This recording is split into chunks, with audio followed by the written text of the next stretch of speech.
अस्सलाम वालेकुम my YouTube family, कैसे हैं आप सब लोग। उम्मीद करती होंगी खैरियत से होंगे। अल्हम्दुलिल्लाह मैं भी बिल्कुल ठीक ठाक हूँ।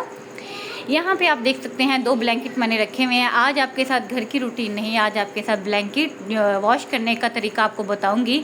हम बाहर से 1 ब्लैंकेट का 1500 या 2000 चार्ज करते हैं। तो हमारे पास ये 2 ब्लैंकेट है, एक डबल प्लाई का है, डबल बेड साइज़ का, डबल साइज़ का डबल बेड का, और एक है डबल बेड की बेडशीट, वो सिंगल प्लाई में है। तो उसको हम धोएंगे इस स्विमिंग पूल में। ये मेरी बेटी का स्विमिंग पूल है और जो है ना, ये देखने में आपको छोटा लग रहा होगा, ये काफ़ी बड़ा है क्योंकि मेरे पास टब एक है और मेरे पास वॉशिंग मशीन नहीं है। तो हम हाथ से धोएंगे, वो भी मेरी मैजिकल टिप्स के साथ। सबसे पहले हम यहाँ पे चला रहे हैं मोटर, और क्योंकि सबसे पहले टैंकी फिल कर दें क्योंकि मेरी छत जो है वो 3rd फ्लोर पे, और 3rd फ्लोर से नीचे आना नामुमकिन बात है, बहुत मुश्किल है, थक जाता है इंसान। तो इसलिए हम टैंकी फिल करके ही ऊपर जाएंगे। अभी हमने मोटर चला दी है और उसके साथ साथ हम धोएंगे बर्तन और पानी भर लेंगे।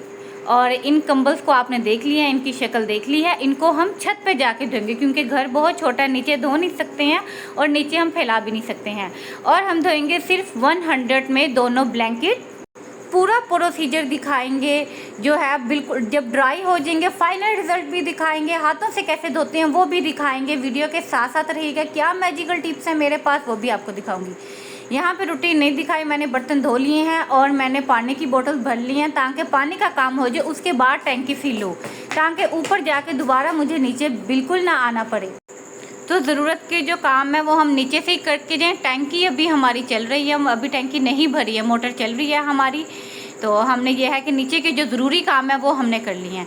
यहाँ मैंने एक टब में नमक डाल लिया, क्लीनर डाल लिया है क्योंकि अक्सर हमारे ब्लैंकेट पे या बेडशीट्स पे जो स्टेन्स होते हैं वो चाय के होते हैं, खाने पीने के होते हैं, ऑयल के होते हैं, समटाइम बच्चे के यूरिन वगैरह के होते हैं। तो ये है कि ये क्लीनर ना उनको ईज़िली निकाल देता है और जो है ना अच्छी सी फ्रेगनेंस देता है और ईज़िली दाग निकल जाते हैं, आपको ज़्यादा टेंशन नहीं होती। यहाँ पे 1 बजे का टाइम है, हम छत पे आ गए हैं। आप देख सकते हैं मैंने यहाँ पे जो है ना आधा पैकेट सरफ का डाल लिया है। आपने ये देखना है कि ये आम कपड़ों से जितना है ना थोड़ा सा ज़्यादा डलता है, कंबल वैसे ही जो है ना बहुत ज़्यादा हैवी होता है। तो अभी मैं अपनी बेटी के साथ जो हूँ ना, जितनी चीज़ें मैं ऊपर लेकर आ सकी मैं ले आई। स्विमिंग पूल ले आई, टब ले आई जिससे नीचे भर के मैंने पानी रखना है क्योंकि पाइप मेरे पास नहीं है, था लेकिन वो मेरा के ताया अब्बू की तरफ है, इस वजह से जो है ना मैं टब से जो है ना पानी इसके अंदर फिल करूँगी। फाइनली मैंने सरफ, नमक और क्लीनर डाल के जो है इसको भिगो के रख दिया है 1 बजे, और अब मैं नीचे जाऊँगी और आऊँगी 4-5 बजे। यहाँ पे मैं ये ब्लैंकेट भी ले आई हूँ और उसको भिगे हुए 4 घंटे हो गए हैं। उसमें हमने नमक और क्लीनर इसलिए डाला था ताकि उसमें जो है ना मैल नरम हो जाए। तो यहाँ पे आप देख सकते हैं इसको जो वॉश करने का तरीका है ना वो यही है जो होममेड है, कि आपने इसके ऊपर ना अच्छे तरीके से रब करना है ताकि जो है ना वॉशिंग मशीन भी कपड़े को गोल गोल घुमाती है। आप इतने भारी को हाथ से तो कर नहीं सकते, आपने पाँव से इसी तरीके से करना जैसे मैंने आपको बताया है। पाँव से करने के बाद जो है ना मैं हाथों से कर रही हूँ आपके सामने। वैसे तो इसको धोने का जो बेसिक है ना वो नीचे आपने फ्लोर धो के ना अच्छे तरीके से पूरे फ्लोर पे इसको बिछा देना है, लेकिन मेरा जो फर्श है वो ईंटों वाला है और वो हल्का हल्का सा ना कलर छोड़ता है, जैसे ईंटों का कलर होता है ना वैसा कलर छोड़ता है। तो इसलिए मैंने चारपाई रखवाई थी जो मैंने आपको कल के व्लॉग में बताई थी। तो मैंने चारपाई बिछाई है और मैंने यहाँ से वहाँ ट्रांसफ़र किया और पहले वाले कंबल को बीच में ऐड कर दिया। जब तक उसका पानी निकल के जाएगा तब तक जो है ना मैं इस पर थोड़ा प्रोसीजर कर लूँ। इस पर तकरीबन 15 से 20 मिनट तक मैंने इसी तरह इसको रब किया, क्लीनर, नमक और सरफ डाल के ऐसे ही। ये मैंने स्पीड तो तेज़ की है लेकिन फिर भी मैंने इसके ऊपर ना बहुत तेज़ और जल्दी जल्दी यूँ किया था। एक्सरसाइज की एक्सरसाइज होगी और जो है ना इसको कर दिया क्योंकि फ़र्श पे बिछाना मुझे वो नहीं लगता। और जो है मोस्टली लोग बाहर से भी ड्राई क्लीन करवाते हैं, तो मैं बाहर से ड्राई क्लीन करवाने के भी हक़ में नहीं हूँ क्योंकि वो जितना मर्जी ड्राई क्लीन कर लें, जब तक इसके अंदर अच्छे से पानी ना बह जाए तब तक मुझे सेटिस्फेक्शन नहीं होती। उस कंबल पे मैंने 15-20 मिनट लगा के उसको रब किया, तब तक जो है इसका पानी निकल गया और मैं फिर इसको हाथ के साथ रब कर रही हूँ। मैं इसको किसी ब्रश के साथ नहीं कर रही क्योंकि इसके जो फर हैं वो भी ख़राब हो जाते हैं, कपड़ा भी रफ़ हो जाता है, ना ही कोई लीड के साथ जैसे अक्सर वीडियोज़ अब आजकल आई। आपको मैं तकरीबन पूरा तरीका बता रही हूँ विदाउट वॉशिंग मशीन के और विदाउट किसी बड़े टब के, ना ही फ्लोर के। आपको मैं इजीली, क्योंकि मेरा मार्बल या टाइल्स वाला फर्श नहीं है तो इसलिए ना यहाँ पे फिर ऐसे किया नहीं, मैंने नीचे भी अच्छे तरीके से रब किया और आपने देखा नीचे भी हाथ से मला, फिर ऊपर भी बैठ के चारपाई पे अच्छे तरीके से इसको चारों कोनों से बीच से किया है। फिर चारपाई को ही मैंने धिक्का लगा के तार पे कर लिया, क्योंकि मैं बिल्कुल अकेली थी। कंबल जब भी कोई बंदा धोए तो वो 2 बंदे कम से कम लाजमी धोए। आपकी मदर हो, आपके साथ आपकी सिस्टर हो, आपकी कोई फैमिली मेम्बर हो, कोई ना कोई एक बंदा आपके पास लाजमी हो, या आपकी हेल्पर हो। अगर कुछ नहीं है तो आप कम से कम अपने हस्बैंड के साथ लाजमी धोएं, क्योंकि कंबल जो है ना बिल्कुल भी एक बंदे के धोने की बिल्कुल भी बात नहीं है। क्योंकि एक आम सी जैकेट या एक आम सी पैंट को आप जब एक आम कॉटन की बेडशीट है ना वो उसमें जब पानी जाता है तो वो आप अकेले नहीं निचोड़ सकते हैं। तो इसको निचोड़ना दूर की बात, इसको उठाना और ये पानी में इस हद तक भारी हो जाता है कि आप ना पूछें।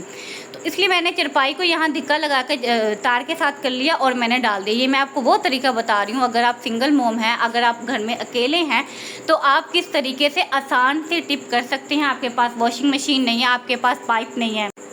यहाँ पे आपने देखा है कि मैं एक बार इस पे पानी बहा चुकी थी लेकिन अभी भी सर्फ नहीं कर रहा था। फिर मैंने इस कंबल की साइड चेंज की, उसके बाद मैंने इसके ऊपर पानी बहाया, फिर मैंने नीचे से निचोड़ा ताकि नीचे से मैला पानी निकलेगा तो ऊपर से दोबारा साफ़ पानी बहाएंगे तो ईजी होगा। आपने देखा मैंने दोनों साइडों से जो है ना पानी निकाला है। उसके बाद अब मैं अगेन जो है ना पानी डाल रही हूँ साफ़ इसके ऊपर। ये आप देख सकते हैं पानी जो है ये 3rd टर्म है पानी का। पहले डाला है, फिर इसके निचोड़ के डाला है और अब ये 3rd डाला है। आप देख सकते हैं इस साइड पे अभी सर्फ है और एक साइड पे अभी सर्फ नहीं है, यानी कि ये साइड फ्रंट थी, इसके ऊपर ज़्यादा पानी डाला और यहाँ से अभी सर्फ निकल रहा है। आप नीचे देख सकते हैं फर्श पे, और एक साइड पे बिल्कुल साफ़ पानी आ रहा है। घर में धोने की यही तो बात होती है कि हमें तसल्ली हो जाती है। अब हमने देख लिया कि भी पानी साफ़ आने लग गया, ये बिल्कुल क्लीन हो गया, तो हमें जो है ना बिल्कुल बेफिक्र हो जाते हैं। अब दूसरे जो कंबल था वो बेडशीट थी, वो फिर भी आसान थी, और ये था कंबल। अब आप देख सकते हैं वहाँ से सूरज गुरूब होने वाला है और मैंने इस ब्लैंकेट पे भी जल्दी से जो है ना किया, इसको पहले चारपाई पे रखा है, रब किया और मैंने इसको चारपाई पे डबल करके बिछा दिया, क्योंकि ये बड़ा था और ये डबल प्लाई में था। वैसे तो आप कोशिश करें कि आप एक ही टाइम में एक ही चीज़ धोएं, लेकिन अगर आपको 2 इस तरीके से धोने पड़ जाएं तो आप इस तरीके से करें कि एक चारपाई ले जाएं, क्योंकि एक तार जो है ना वो एक ही वेट बर्दाश्त कर सकती है। मैंने यहाँ पे चारपाई पे इसको अच्छे तरीके से बिछा दिया और इसके ऊपर जो है ना खूब सारा पानी बहाया ताकि इसका जो है ना पानी ईजीली निकल जाए।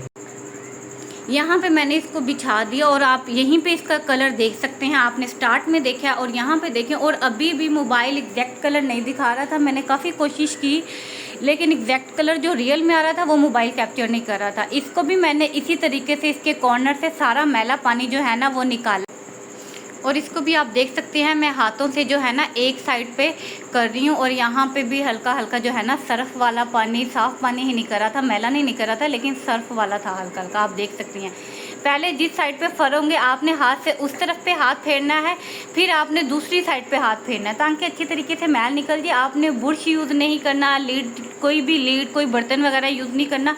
आपको माशाल्लाह अल्लाह ताला ने दोनों हाथों से नवाजा, और आप जो काम अपने हाथ से कर सकते हैं ना वो चीज़ किसी से नहीं कर सकते। यहाँ पे मैंने ब्लैंकेट को ना तार पे ट्रांसफ़र कर दिया, क्योंकि फ्रंट साइड से तो हाथ मारने से हो गया था, लेकिन नीचे से ना अभी मैला पानी ही निकल रहा था। ऊपर से पानी बहा रही थी, ऊपर से बिल्कुल क्लीन और साफ़ हो गया, नीचे से अभी मैला पानी निकल रहा था।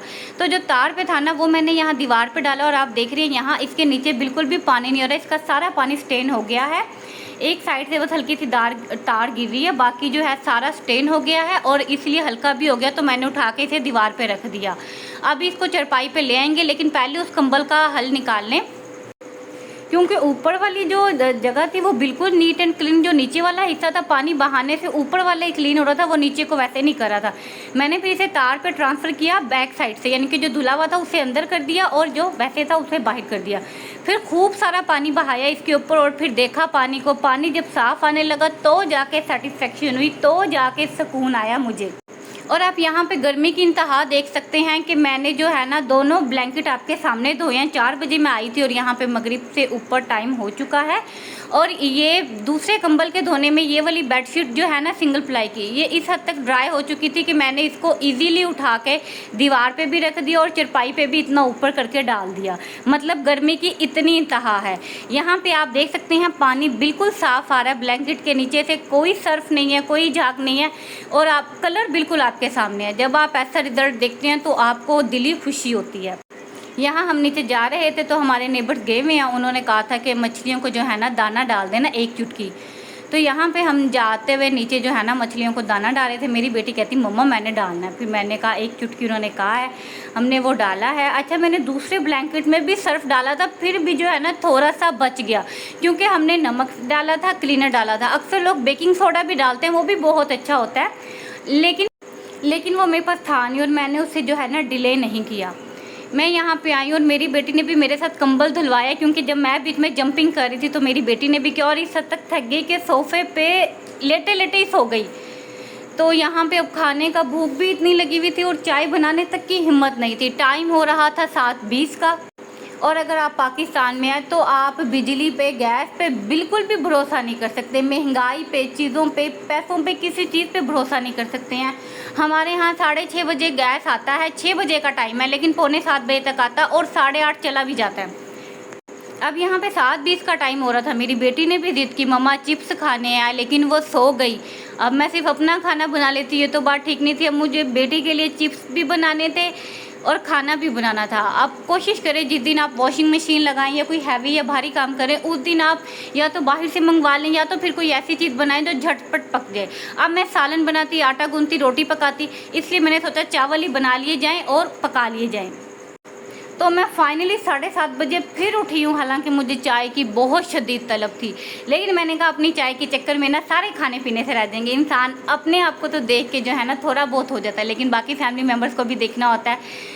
तो हस्बैंड भी जो है वो सारा दिन के बाद आएंगे तो फिर खाने के लिए कुछ नहीं होगा, तो फिर वो बात नहीं रहती क्योंकि उनको बाहर के खाने वैसे भी इतने कोई ख़ास टेस्ट नहीं लगते हैं, तो वो घर के खाने को ही और मेरे हाथ के खाने को ही ज़्यादा लाइक करते हैं। तो 7:30 बजे मैं ठीक लगी हूँ, जल्दी से मैंने चिप्स फ्राई किए हैं दो आलूओं के, और साथ ही जो है ना मैंने चावल, हालांकि ये चावल सेला था, इसने 2 घंटे भीगा रहना था, लेकिन मैंने इसके अंदर गर्म पानी डाला था ताकि ये 5 मिनट में जो है ना वो हो जाए। मैं 7:30 बजे लगी हूँ और मैंने 1 घंटे के अंदर चिप्स भी बनाने हैं, चावल भी बनाने हैं और चाय भी अपनी लाजमी बनानी है क्योंकि चाय की तलब मुझे छत पे हो रही थी। और चने मेरे पास बॉयल रखे हुए थे, मैं इसलिए बॉयल करके रख लेती हूँ क्योंकि सम टाइम इंसान काम में इतना बिजी होता है तो ये चीज़ें यूज़ हो जाती हैं। आपकी टाइम सेविंग जो है ना, ये टिप्स हैं, ये वर्क है जो मैं अक्सर अपनी वीडियोस में बताती हूँ। और आप देख सकते हैं कि आज मैंने कितना हार्ड वर्किंग काम किया है और उसके बाद भी मैं मतलब खाना बना रही हूँ। खाना जबकि मैंने बहुत अफड़ा तफड़ी में बनाया, टमाटर पुदीना वगैरह मैंने बाद में डाला था, क्यों और क्या नाम लेते हैं, क्योंकि मियाँ जी को जूसी चावल पसंद है और ये बाय चांस जूसी चावल पक गए थे।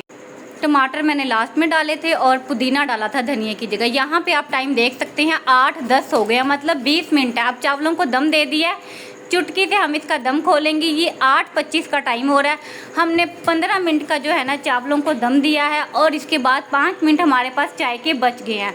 तो ये होती है स्मार्ट हाउस वाइफ की जो है ना स्मार्ट तरीके, स्मार्ट ट्रिक्स, जिससे जो वो है ना अपने घर को लीड करती है, अपने घर को लेके चलती है।